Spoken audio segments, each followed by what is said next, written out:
IDFC first bank बना था, बिल्कुल सही है।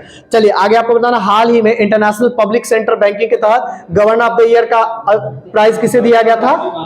अपने भारत के शक्तिकांत दास को। बताइएगा, भारत ने सी चेंजेस क्लाइमेट पहल का एम्बेसडर नियुक्त किसे किया गया है? OpenAI का सेम अल्टमैन जी ना, ठीक है, OpenAI के CEO हैं, ठीक है ना, इन्हीं के द्वारा विकसित किया गया। चलिए आगे आपको बताना है, भारत ने किसे सी चेंजेस क्लाइमेट का पहला एम्बेसडर नियुक्त किया है?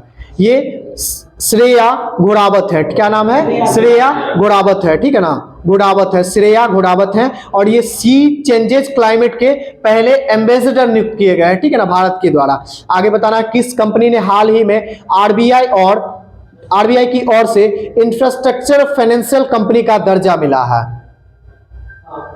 किस कंपनी को, ध्यान से सुनिए, हाल ही में किस कंपनी को आरबीआई की तरफ से, रिजर्व बैंक ऑफ इंडिया की तरफ से जो है ना, इंफ्रास्ट्रक्चरल फाइनेंस कंपनी का दर्जा मिला है? तो ये किसको मिल गया है? इरडा को मिल गया। किसको मिला है? इरडा को मिल गया। जो इरडा क्या है? ये क्या चीज का रेगुलेटरी करता है? बीमा का प्राधिकरण करता है, ठीक है ना, यानी इंश्योरेंस रेगुलेटरी डेवलपमेंट अथॉरिटी है ये। इसको जो है ना, इंफ्रास्ट्रक्चरल फाइनेंस कंपनी का दर्जा मिल गया आरबीआई की तरफ से। आगे देखिए, G20 फ्लावर फेस्ट का आयोजन कहां किया गया? नई दिल्ली, ठीक है ना, फ्लावर फेस्ट का आयोजन नई दिल्ली। आगे बताना, 95वां ऑस्कर सेरेमनी में किस मूवी के सॉन्ग नाटू नाटू को ओरिजिनल सॉन्ग कैटेगरी का अवार्ड मिला? RRR का, पुष्पा राज नहीं, RRR का, ठीक है ना, हाँ, RRR। और इसके निर्देशक कौन है? SS राजामौली, ठीक है ना, SS राजामौली। और इस फिल्म, इस गाना को कौन लिखा है? वो किरवानी जी है, ठीक है ना, हाँ, लिखे हैं, वही बनाए हैं, ठीक है ना। चलिए आगे आपको बताना है,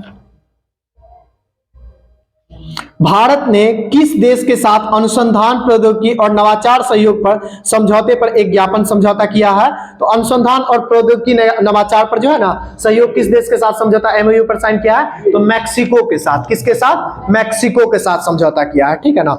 आगे आपको बताना है, ऑस्कर अवार्ड 2023 में बेस्ट एक्टर का अवार्ड, एक्ट्रेस का अवार्ड किसे मिला है? एक्टर तो अभी बताए थे ब्रेंडन फ्रेजर को, अब एक्ट्रेस बताइए। बिल्कुल सही है, मिशेल यो को, ठीक है ना। किसको मिला है? मिशेल यो को। और बहुत इंपॉर्टेंट है, ये पुराना थोड़ा सा है तो इसकी पूछने का संभावना बढ़ जाता है। अभी नया नया जैसे नोबेल वगैरह है तो उसका संभावना बहुत कम है, क्योंकि वो हाल ही में मिला है, ठीक है ना।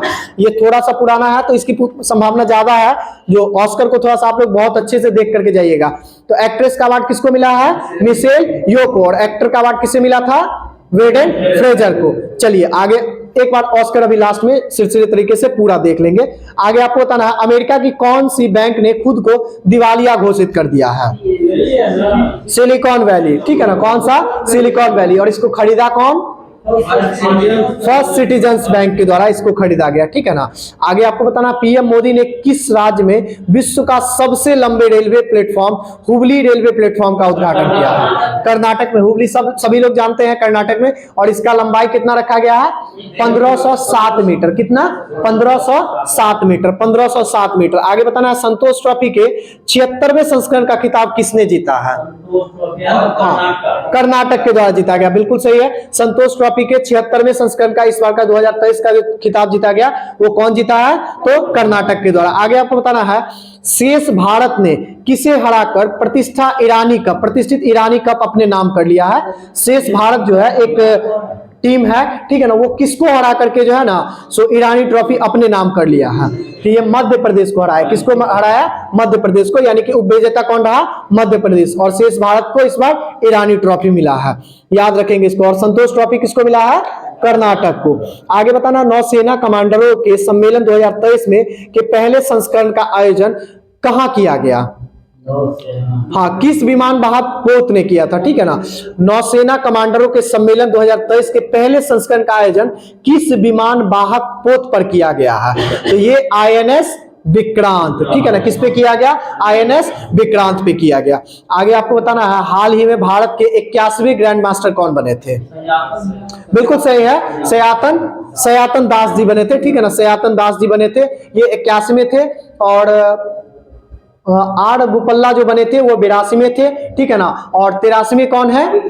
आदित्य सामंत है, 83 में है। और 84 में अभी वैशाली के राम बाबू, रमेश बाबू है ना, वैशाली रमेश बाबू, ठीक है ना। नहीं नहीं, नाम है उनका, आर प्रज्ञानंद की सिस्टर हुई वो, आर प्रज्ञानंद की सिस्टर है वो। और याद रखिएगा तीसरी महिला ग्रैंड मास्टर है वो। हाँ, पहला ग्रैंड मास्टर कौन है? महिला पहली, तीसरी ही है, ठीक है ना। पहली जो है ना वो पहली विजया लक्ष्मी है, ठीक है ना। दूसरी कुनेरू हम्पी है और तीसरी यही वैशाली रमेश बाबू बनी है, ठीक है ना। क्या हुआ? प्रियंका नुटक की, लेकिन वो ग्रैंड मास्टर नहीं बनी है, ठीक है।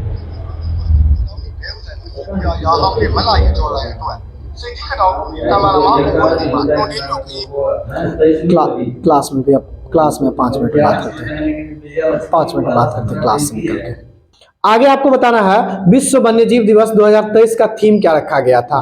तो ये थीम सुन लीजिएगा, विश्व वन्यजीव दिवस का जो थीम रखा गया था, partnership for wild life conservation, ठीक है ना।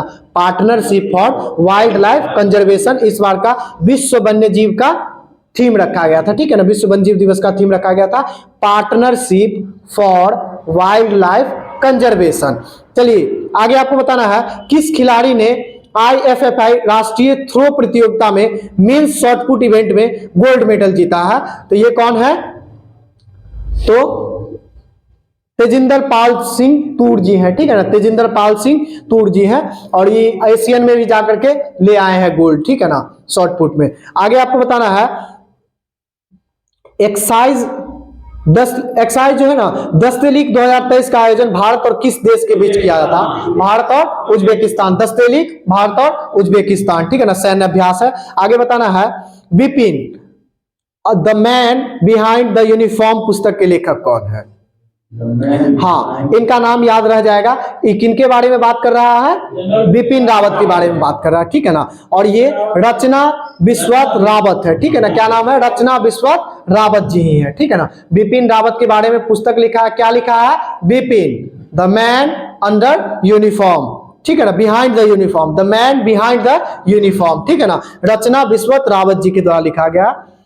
इनके कोई संबंधी हो सकते हैं, इनकी बेटी है ना, ठीक है।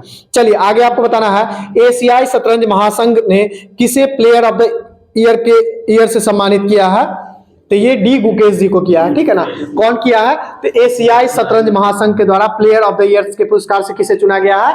डी गुकेश जी को चुना गया। आगे आपको बताना है अंतरराष्ट्रीय मुद्रा कोष ने वित्तीय संकट से जूझ रहे श्रीलंका को कितने बिलियन डॉलर का ब्लैकआउट पैकेज दिया था?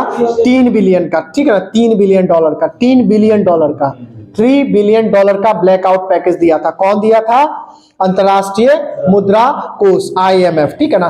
IMF कभी भी ऋण देती है ना तो वो लोन ऐसे देश को देती है जो एकदम डूब रहा होता है, ठीक है ना। IMF जो लोन देती है वो डूबते देशों को देती है, ठीक है ना। और विश्व बैंक जो लोन देती है वो उठते देशों को देती है, ठीक है ना। दोनों का डिफरेंस याद रखिएगा। क्या हुआ? उधार खिड़की वो विश्व बैंक की जो है ना, सो विश्व बैंक की 2 खिड़कियां हैं, ठीक है ना। उसका जो IDR खिड़की है ना, IDR या फिर ऐसे ही करके है, ठीक है ना, उसकी 2 खिड़कियां हैं, उसी को IDR को जो है ना उधार खिड़की बोला जाता है, ठीक है ना। हाँ, चलिए आगे आपको बताना है नेशनल बैडमिंटन चैंपियनशिप का महिला एकल का खिताब कौन जीते हैं? अनुपमा उपाध्याय जी। ये पहले भी आ चुका था, नेशनल बैडमिंटन चैंपियनशिप महिला एकल का खिताब अनुपमा उपाध्याय जी। आगे बताना अमेरिकी स्पेस एजेंसी नासा ने किसे अपना साइंस चीफ नियुक्त किया है? हाँ, साइंस चीफ जो नियुक्त किया है, ठीक है ना, इनका नाम है निकोला फॉक्स। क्या नाम है? Nicola Fox. और निकोला फॉक्स को क्या नियुक्त किया नासा? तो अपना साइंस चीफ नियुक्त किया, ठीक है ना, साइंस चीफ नियुक्त किया। आगे बताना है किस सर्किट नेशन पार्टी ने अगले नेता के रूप में चुना है? किसे सर्किट नेशनल पार्टी ने अगले नेता के रूप में चुना है? तो ये हमजा यूसुफ को चुना है, ठीक है ना, हमजा यूसुफ को चुना है। ये कहां का circuit nation party? National party, सर्किटल नेशनल पार्टी स्कॉटिक्स। चलिए आगे देखिएगा, बताइएगा इंडियन मेंस हॉकी टीम के नए कोच किन्हें नियुक्त किया गया है? क्रेग फुलटन को, ठीक है ना। इंडियन मेंस हॉकी टीम के नए कोच कौन नियुक्त हुए हैं? क्रेग फुलटन जी को। आगे बताना है आपको, केंद्रीय कृषि मंत्री ने किस सिंह में एग्री यूनिफेस्ट का उद्घाटन किया है? एग्री यूनिफेस्ट, एग्रीकल्चर यूनिफेस्ट, ठीक है ना, एग्री यूनिफेस्ट। तो ये कर्नाटक के बेंगलुरु में, कहां पे किए हैं? कर्नाटक के बेंगलुरु में। और क्या किए हैं? तो एग्री यूनिफेस्ट का उद्घाटन किए हैं, केंद्रीय कृषि मंत्री के द्वारा किया गया है। आगे आपको बताना है, हाल ही में केंद्र सरकार ने कितने HTT-40 बेसिक ट्रेनर एयरक्राफ्ट खरीदने की मंजूरी दे दी है? हाँ, तो कितना दिया है? 21 ने 70, ठीक है ना, कितना? 70 दे दिया है। HTT-14 बेसिक ट्रेनर एयरक्राफ्ट खरीदने की मंजूरी जो दिया है वो कितना के लिए मंजूरी दिया था? तो 70 एयरक्राफ्ट खरीदने के लिए मंजूरी दिया है, ठीक है ना। पता नहीं किस देश से खरीदेगा HTT-14। आगे बताना है, हाल ही में समीर खरार का निधन हो गया, उनका संबंध किस क्षेत्र से था? वो अभिनय से संबंधित रखते थे, ठीक है ना, अब एक्टिंग से संबंधित रखते थे। समीर खाखर, ठीक है ना, क्या नाम था इनका? समीर खाखर जी। आगे बताना है, राष्ट्रीय विज्ञान दिवस का थीम क्या था इस बार? हाँ, 28 फरवरी 2023 को मनाया गया राष्ट्रीय विज्ञान दिवस का थीम क्या था? Global science for global wellbeing, ठीक है ना। क्या इसका थीम था? Global science for global wellbeing, ठीक है ना, global science for global wellbeing इस बार का राष्ट्रीय विज्ञान दिवस का थीम था। और बताए, एक और बताए थीम, विश्व वन्यजीव दिवस का थीम क्या था? Partnership for wild life conservation, partnership for wild life conservation. और राष्ट्रीय विज्ञान दिवस का थीम क्या रखा गया? तो global science for global wellbeing, ठीक है ना। आगे आपको बताना है, क्षेत्रीय भाषा में निर्णय प्रकाशित करने वाला पहला हाई कोर्ट कौन बन गया है? केरल, ठीक है ना। क्षेत्रीय भाषा में जो अपना निर्णय प्रकाशित किया था वो मलयालम में प्रकाशित करने वाला राज्य जो बन गया था पहला, वो कौन था? तो केरल था, ठीक है ना। और केरल ही हाल ही में अपना नाम बदलने का भी घोषणा किया, ठीक है ना। हाँ, मत कर लिया है, वही बोल रहे हैं, ठीक है ना, ठीक है ना। केरल से, केरल को मलयालम में केरलम बोला जाता है, तो अपना मलयालम भाषा रखा केरलम, ठीक है ना। आगे बताना है, यूनिसेफ इंडिया ने अपना नेशनल एम्बेसडर किसे नियुक्त किया है? आयुष्मान खुराना जी को, ठीक है ना। आगे बताना है, शतरंज में भारत के 80वें ग्रैंड मास्टर कौन थे? तो विघ्नेश एनआर, ठीक है ना, 80वें विघ्नेश एनआर थे, ठीक है ना। हाँ, चल